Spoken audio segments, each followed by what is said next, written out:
Magandang araw sa lahat. Ako po si Rina Jane V. Quizon, nagmula sa seksyong PS2A.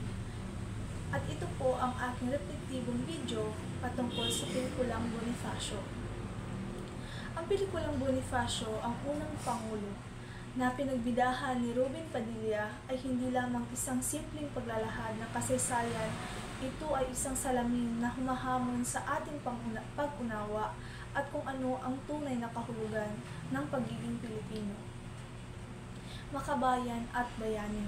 Bilang isang manonood, ang pelikulang ito ay nagdulot ng masinsinang pagmumuni-muni hinggil sa mga tema nito, lalo na kung iuugnay sa ating kasalukuyang karanasan. Para sa akin, ang pagganap ni Ruben Padilla bilang isang Andres Bonifacio ay nagbigay hindi lang isang anyo ng kabayanihan na praktikal at nakabatay sa sakripisyo.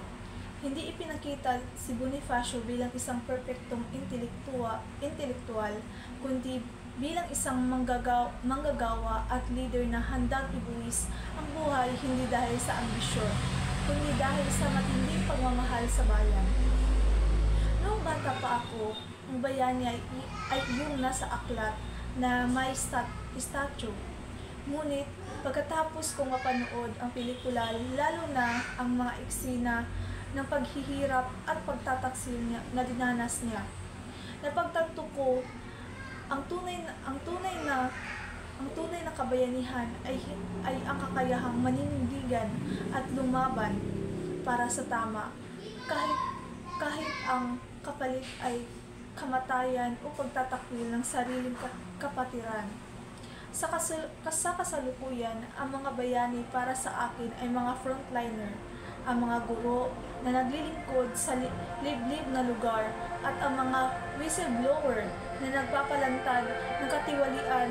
Sila ang mga modernong Bonifacio na nagpatuloy na nagbubuwis ng kanilang kapayapaan at seguridad para sa mas nakararami. Ang pelikula ay nagpapakita na ang kabayanihan ay hindi naghihintay ng posisyon kundi ng tindig. Ang pelikula ay nagpinta ng isang larawan ng nasyonalismo na hindi lamang tungkol sa pag-awit ng pambansang awit o pagwawagayway ng watawan, kundi tungkol sa kilos, pagkakaisa at pag-alis ng mentalidad na alipin. Ang panawagan ni Bonifacio para sa katipunan ay isang panawagan para sa tunay na kalayaan, hindi lang mula sa Espanya, kundi sa lahat ng uri ng opresyon.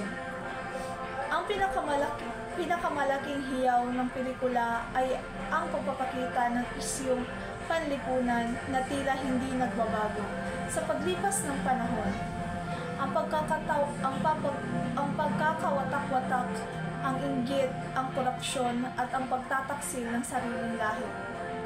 Para sa akin, ang titulo ng pelikula na ang unang pangulo ay hindi lamang isang pag-angkin sa kasaysayan kundi isang hamon sa kasalukuyan. Ito ay nagtatanong, sino ang tunay na lider na nararapat sa bansang ito? Ito ba ay ang marunong magsalita o ang marunong kumilos? Ang pelikulang Bonifacio, ang unang pangulo, ay nagbigay sa akin ng isang malalim na realisasyon. Ang revolusyon ay hindi pa tapos. Ang laban ni Bonifacio ay nagpatuloy sa bawat Pilipino, naghahanap ng katarungan, nagtatanggal ng katiwalian at nagpapakita ng tunay na pagmamahal sa bayan. Sa araw-araw na pakikibaka, ito ay hindi lamang tungkol sa pag-alala sa nakaraan, kundi sa paghubog ng kinabukasan batay sa mga aral ng kanyang sakripisyo.